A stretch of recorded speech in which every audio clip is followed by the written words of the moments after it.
All right, so we did a video a couple days ago about who had the best MVP season on a peak season. So let's see who the rookie of the year winners from 2008 into 2024, and let's see who has the potential to have the highest peak or who does or who reached their peak already. Because some of these people are old already. But starting off with 2008, the rookie of the year was Kevin Durant. Se- Seattle Supersonics. KD went on to have a successful career, obviously. He has two rings. He played for the Seattle Supersonics, obviously, the Thunder. And the Golden State Warriors, when he obviously won his two finals MVPs. And then he went to Brooklyn. He didn't really accomplish anything in Brooklyn, but he's still in Phoenix. He's one of the greatest scorers of this game. He's a top 20 player of all time. And it's debatable if you want to put him top 10, but I won't even go there with KD. There's a lot of KD fans, KD haters, so I wouldn't know, but obviously he's the best player on this list, obviously, because he's played the longest, 2008. So, yeah. In 2009, the Rookie of the Year was Derrick Rose. Derrick Rose was on the MVP list. But 2009, Derrick Rose was the first overall pick from his hometown, Chicago, and he lit the city on fire. He was an athletic point guard doing stuff way beyond before everybody. He was doing this before Westbrook, before John Wall.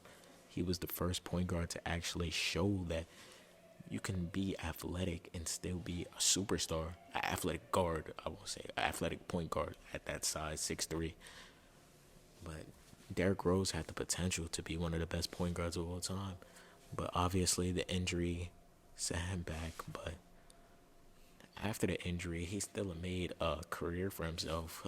People that dealt with his injury problems usually retire, but Derrick Rose never quit, and he's known as a legend to all basketball fans. Some basketball fans think he's not a Hall of Famer. In my opinion, he is a Hall of Famer.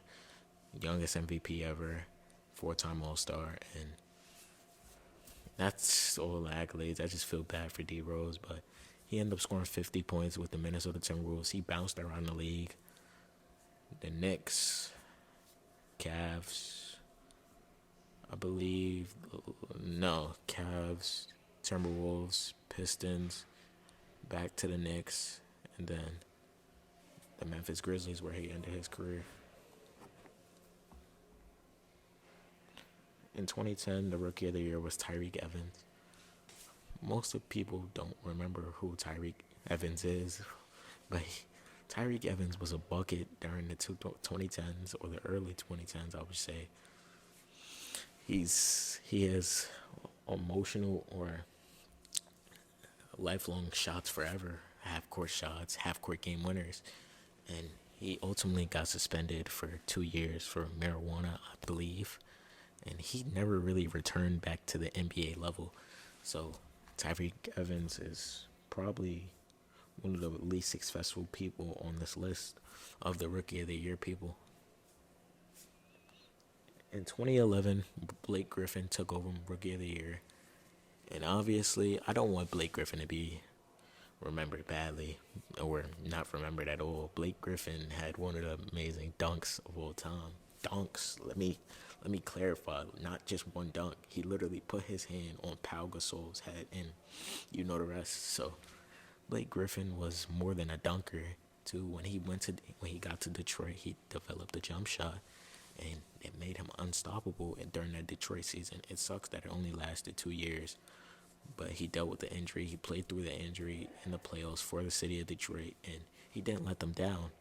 But for the Clippers, he had an amazing career with the Clippers. I believe it was a six-time All-Star with the Clippers, or I don't remember exactly, but Blake Griffin was a part of that Lob City team, obviously. That Lob City team was amazing for years. They just never could really make the push to go to the finals or actually win the finals, even though they had an amazing team for it. In 2012, the Rookie of the Year was Kyrie Irving.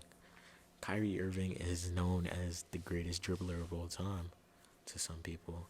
Kyrie Irving is known as the most skilled player of all time to some people.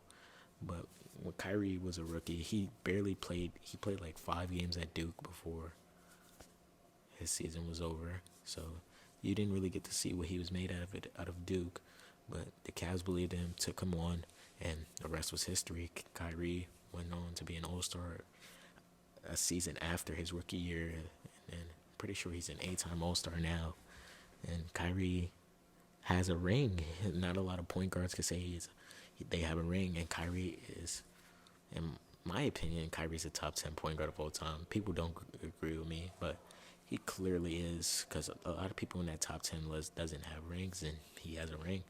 But after the Cleveland, he departed from LeBron James. He went to the Boston Celtics, obviously. That didn't work out. He went to the Nets. That didn't really work out. Sean Marks didn't want to give him his money. So he's in Dallas now, and they just came off a finals appearance with Kyrie playing one of his best seasons of all time behind Luka Doncic. So the future looks up for Kyrie, even though he's 32 years old now, and it looks like he's had a successful career on this list.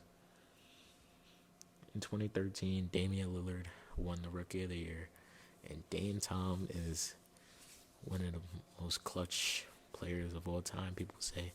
For the Portland Trailblazers, Damian Lillard led them out of misery for a lot of the seasons. Damian Lillard was a part of the Portland Trailblazers. They were not even supposed to make the playoffs. The team that was constructed around him was bad. They were not good. But Damian Lillard found a way with his backcourt partner and C.J. McCollum. They found a way to will him in the playoffs, and they ended up making the conference finals in 2019. Even though they got swept, that was their best season, but what can you do? But Damian Lillard is an NBA top 75 player. This is really the only award he really has, but his game speaks for itself. There's a reason why he was on the top 75 list. But he ultimately left Portland last year, and now he's on the Milwaukee Bucks, and they're trying out this experiment with Giannis. So that's it with Dame. In 2014, it was Michael Carter-Williams, and Michael Carter-Williams as a rookie showed promise. Even though they got rid of him the next following season, I think he's the only Rookie of the Year candidate to get traded right after winning Rookie of the Year, which is crazy. But he had a great year for the 76ers, and he went to the Bucks and had another good year. But he often was overshadowed by so much talent entering the NBA that he's gotten forgotten about. And Michael Carter-Williams was a 6'6" guard that couldn't really shoot, but he was penetrating, he was getting easy layups, and he was creating open looks for his team, which there wasn't a lot of 6'6" point guards out at the time. They were short. So Michael Carter-Williams really, if you want to say revolutionized the game, I don't want to give Michael Carter-Williams that much credit, but that's what he did. In 2015, Andrew Wiggins went to the Cleveland Cavaliers, but was traded on for Kevin Love to the Minnesota Timberwolves. And Wiggins, he had a disappointing 8 seasons. They expected him to break out on the Minnesota Timberwolves to finally become what he was made to do and be a superstar for that team, but he never really accomplished that. It's just not what he was made to do. It's not his play style. But years later, he was traded for D'Angelo Russell to the Golden State Warriors, and now Wiggins has made a name for himself as a teammate of Stephen Curry. He's a great role player for the Warriors team. He even made his first All-Star appearance a few years ago, if y'all don't remember. And everybody loved Wiggins. Wiggins is a role player that you would want on your team. He's a great defender. He can occasionally knock down a three, and he can also dunk on somebody if you really need him to. In 2016, Karl Anthony Towns won Rookie of the Year for the Minnesota Timberwolves, and Cat is the greatest shooting center of all time. Cat has been one of the best centers since he entered the league.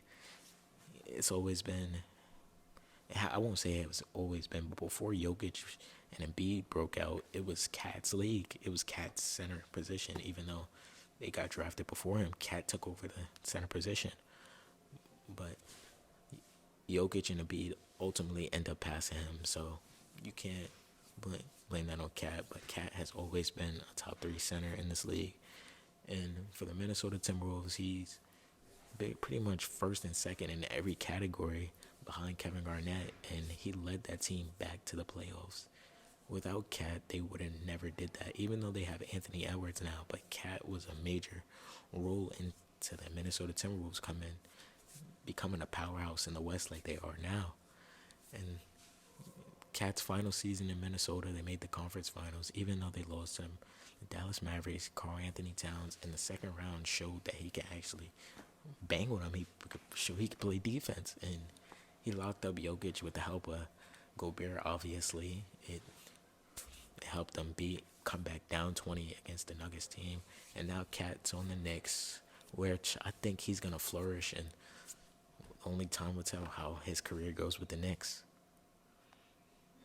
In 2017, Malcolm Brogdon won Rookie of the Year. Malcolm Brogdon has always been a great role player. He left the Milwaukee Bucks because he wanted a fresh start, and he got that fresh start in Indiana, where he was the starting point guard. He was underrated for a lot of seasons. People say he was a borderline all-star at one point in his career, but now he's kind of always injured. He's in Washington now, and Malcolm Brogdon has had a great career as a role player, don't get me wrong, but on this list of Rookie of the Years, he hasn't really flourished as a superstar like all the rest of the people on this list. In 2018, Ben Simmons won Rookie of the Year. Well, this was technically Ben's Rookie of the Year, but he was drafted a year before, and this race was heavily guarded by him and Donovan Mitchell. Ben Simmons on the Philadelphia 76ers before 2021 was one of the best in the league. He was a top 3 defensive player of the year candidate. He was playmaking. He was pushing the paint. But everybody had the problem with him not having a jump shot.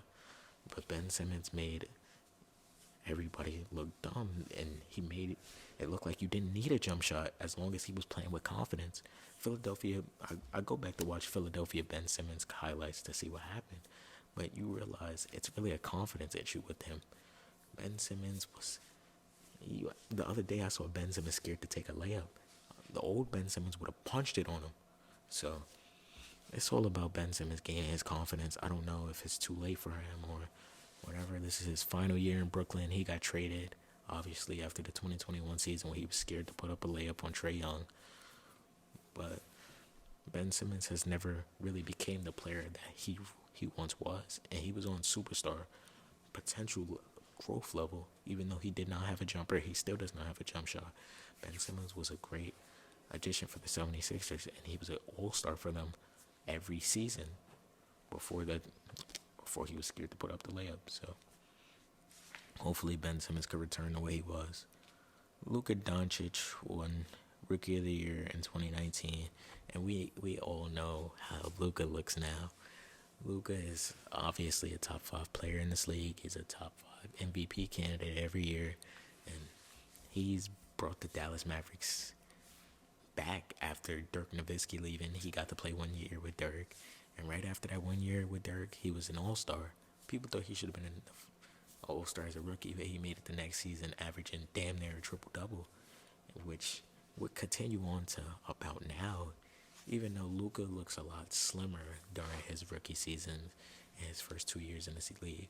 Even though people say Luka's fat, he's still putting up Luka Doncic numbers. It doesn't matter how big he is, how strong he is, he's still gonna find a way to score the ball, play make, and get rebounds, which Luka Doncic is a generational player, and he could go down as one of the best to ever do it. He's a special talent in this league. So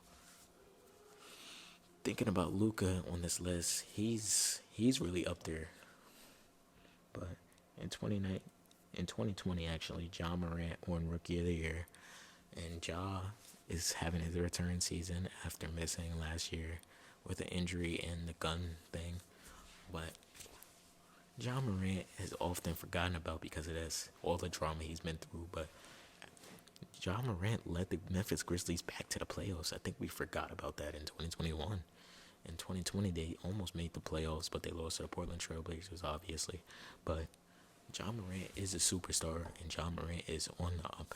upward half of being one of the best point guards to ever do this. He's still young. He's still like 24, I think. So he still has potential to grow. He can still grow his jump shot out. He's shooting a lot more. He's playmaking a lot more this season than I've once seen him before. But he has a good center now, a reliable center. The Memphis Grizzlies are only trending up, so it can only go up for John Morant. In 2021, Lamelo Ball took home Rookie of the Year, and Lamelo has been hurt for most of his career, but during his rookie season, he showed why he was the number 3 pick, and I can't believe people were labeling him a bust, and that's crazy to think about now. It was almost 4 years ago, but they did, and they were retarded for doing that.